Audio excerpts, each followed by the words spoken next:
हर कोई स्टूडेंट किसी न किसी सब्जेक्ट में कमज़ोर ज़रूर होता है, ठीक है।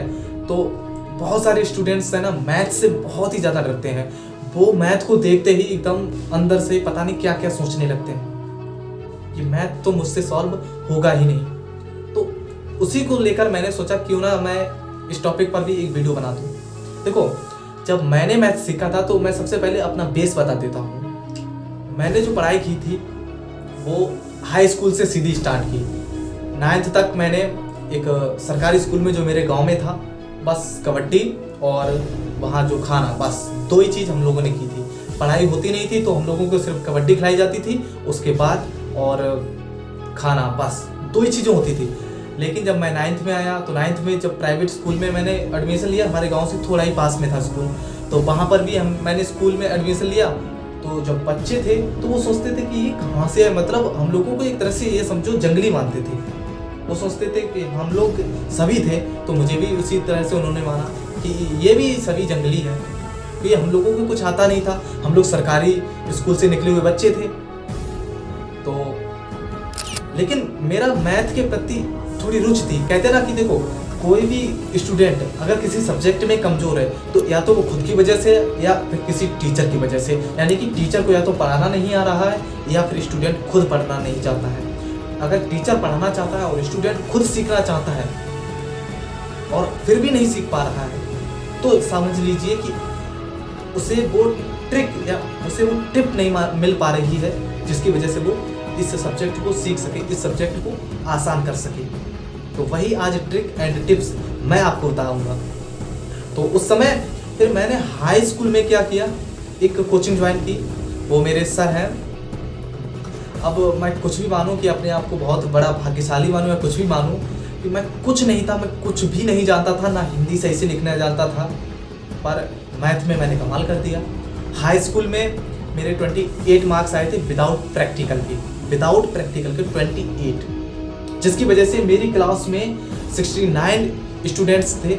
उनमें से जब इंटर की क्लास में हम लोग आए, मतलब हम लोगों ने फर्स्ट ईयर में एंटर किया, तो मेरी 69 की जो स्टूडेंट्स की क्लास थी उनमें से 68 स्टूडेंट्स ने या तो बायो ले लिया या फिर आर्ट साइड ले ली। उनमें से सिर्फ एक लड़के ने मैथ लिया, और वो पता है आपको कौन है? मैं था। मेरी क्लास में 69 स्टूडेंट्स में थे, सिर्फ मैंने अकेले मैथ लिया था, और सभी ने, किसी ने बायो ज्वाइन किया या किसी ने आर्ट साइड ले ली। मैं कोचिंग पढ़ता रहा, मैंने ध्यान दिया क्योंकि मुझे पता था कि मैं वास्तव में मैथ कर सकता हूँ, और बिना किसी प्रैक्टिकल के मैंने 76 मार्क्स, जो 28 थे वो 76 पे पहुँचाया, और बढ़िया स्कोर डिक्टेंशन आई D1 के, जो इंटर में हाई लेवल मार्क्स माने जाते हैं 75 से। तो मैंने बहुत सारा प्रयास किया, और उसी समय जब मैंने इसे चेंज किया था अपने आर साइड को, मैंने एक बार सोचा भी था मैं आर साइड ले लेता हूँ, क्योंकि बहुत सारे स्टूडेंट्स मुझसे कह रहे थे, तो मैंने सोचा मैं भी ले लूँ। लेकिन नहीं, मैंने कहा नहीं, मैं करूँगा तो मैथ ही लूँगा, और नहीं तो फिर मैं लूँगा ही नहीं। फिर मैंने जब मेरे 76 मार्क्स आए थे, तो इसके पीछे क्या रीज़न रहा और मैंने कैसे पढ़ाई की थी, तो मैं वो बताता हूँ आपको। देखो, जब मैंने अपना हाई स्कूल स्टार्ट किया था, जब मैंने कोचिंग स्टार्ट की थी, तो मेरे गुरुजी ने मुझसे एक बहुत अच्छी सी बात कही थी। उन्होंने कहा था, देखो तुम्हारा बेस जो है बहुत कमज़ोर है, तुम्हें अभी मैथ का माँ भी नहीं आता है, तो तुम्हें इसके लिए मेहनत तो करनी पड़ेगी। मैंने कहा गुरुजी, आप जो भी कहोगे मैं वो करने के लिए तैयार हूँ, बस आप मुझे कैसे भी करके सिखा दीजिए। और बहुत सारे स्टूडेंट्स की ये इच्छा होती है कि हाँ, उन्हें कैसे भी करके कोई मैथ सिखा दे बस। लेकिन कहते हैं ना, हमारे अंदर भी एक ललक होनी चाहिए उस मैथ को सीखने की, और वो ललक मेरे अंदर थी। उन्होंने मुझसे कहा कि तुम्हें, देखो, जब तक कोई भी क्वेश्चन आ नहीं जाता, देखो आने में 2 तरह के होते हैं। एक तो हम देख लेंगे मैथ, अरे हाँ जो क्वेश्चन होगा, अरे हाँ मुझे आता है, पर बाद में बिना देखे लगाते हैं तो भूल जाते हैं। उन्होंने कहा, देखो इतनी बार किसी भी क्वेश्चन को इतनी बार रिपीट करो, इतनी बार प्रैक्टिस करो, इतनी बार लिखो, इतनी बार, जब तक कि तुम्हारे माइंड में वो छपना चाहे, तब तक तुम उसे प्रैक्टिस करते रहो। यानी एक तरह से ये समझ लो, तुम रट लो उस क्वेश्चन को, बिना देखे लिख दो एकदम से जाके। मैंने वही आइडिया फॉलो किया, यानी पावर ऑफ प्रैक्टिस। मैंने प्रैक्टिस का यूज़ किया। मैंने 10-10 पेज, एक ही क्वेश्चन 10-10 पेज लगाता जा रहा हूँ। इतने लंबे लंबे क्वेश्चंस थे और लगाता गया। अंत में मैंने वो क्वेश्चंस को इतना अच्छे से प्रिपेयर कर लिया कि मैं क्वेश्चन देखता था और कर देता था। लेकिन मैं कह रहा हूँ मैंने रट लिए थे वो क्वेश्चंस। उसके बाद जब मैंने ऐसे क्रम जारी रखा और गुरुजी भी मेरे इतना अच्छा पढ़ाते थे मैथ कि मैं उसमें बहुत ज़्यादा इंटरेस्टेड हो गया। अब मुझे समझ में आने लगा था कि हाँ, मैथ वास्तव में होता क्या है, इसके बेसिक्स क्या हैं। मुझे उन्होंने फार्मूला कैसे बनता है वो बनाने सिखाए। उन्होंने मुझे जो गुणनखंड वगैरह होते हैं वो सब कुछ सिखाया। देखो, मैं हिंदी मीडियम से था तो इसलिए मैं गुणनखंड कहता हूँ, इंग्लिश में आप जो हो वो कहते रहिए, ठीक है। तो मैं अपने जो हिंदी मीडियम के छात्र हैं उन दोस्तों को ही समझा रहा हूँ अभी ज़्यादा, क्योंकि मुझे इंग्लिश इतनी पावरफुल है नहीं मेरी जो मैं आपको फुल्ली इंग्लिश में वीडियो बना कर दे दूँ। लेकिन आप समझ तो सकते हैं, क्योंकि आप हिंदी भाषी हैं तो आप समझ तो जरूर लेंगे।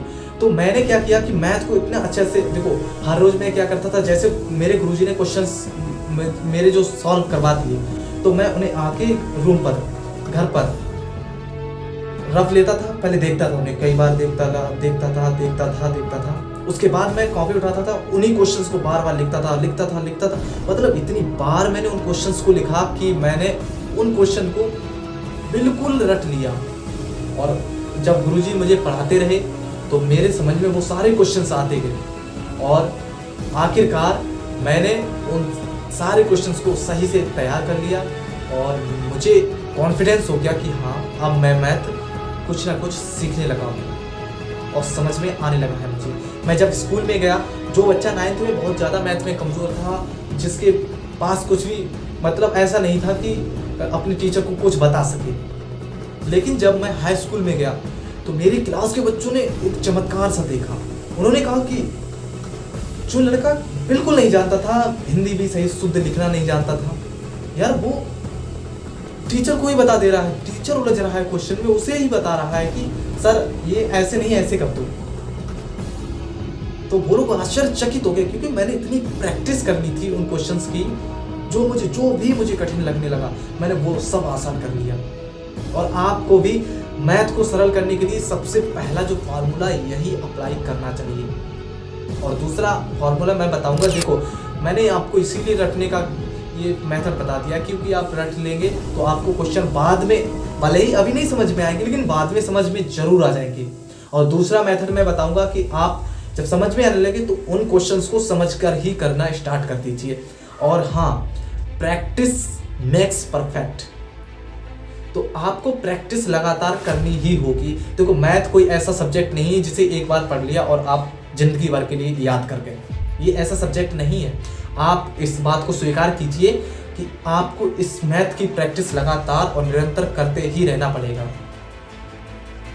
तो आई होप आपको ये जो मेथड है प्रैक्टिस वाला वो आपको पूर्णतः समझ में आ गया होगा और आप इसे यूज जरूर करेंगे। देखो मैंने आपको पहले भी बता दिया और फिर बता रहा हूँ कि मैंने इसमें कोई नया कंसेप्ट नहीं दिया। जो मैंने स्टार्ट किया था, जो जैसे मैंने सीखा था, वही मैंने आपको अपनी जर्नी बता दी कि आप मैथ को कैसे आसान कर सकते हैं, कैसे सीख सकते हैं। तो कहते हैं ना कि सड़क और शिक्षक एक जैसे होते हैं, सड़क और शिक्षक एक जैसे होते हैं, वो खुद तो वहीं रहते हैं लेकिन जो राही होता है उसे उसकी मंजिल तक पहुंचा ही देते हैं। तो वैसे ही एक तो आपकी पढ़ाई में भूमिका निभाते हैं हमारे शिक्षक।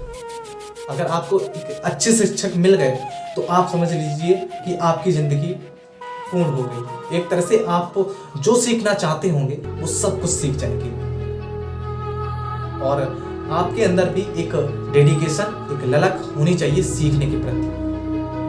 तो आई होप आपको ये वीडियो पसंद आया होगा। अगर पसंद आया है तो अपने दोस्तों के साथ शेयर कीजिए और अधिक से अधिक लाइक कीजिए, जिससे हमारा उत्साह और बढ़े और मैं आपके लिए एक और ऐसा ही नया और पावरफुल वीडियो जिसकी वजह से आप अपनी पढ़ाई को और ज़्यादा इम्प्रूव कर पाए वो लाऊं। तब तक के लिए बने रहिए हमारे साथ। Thanks for watching.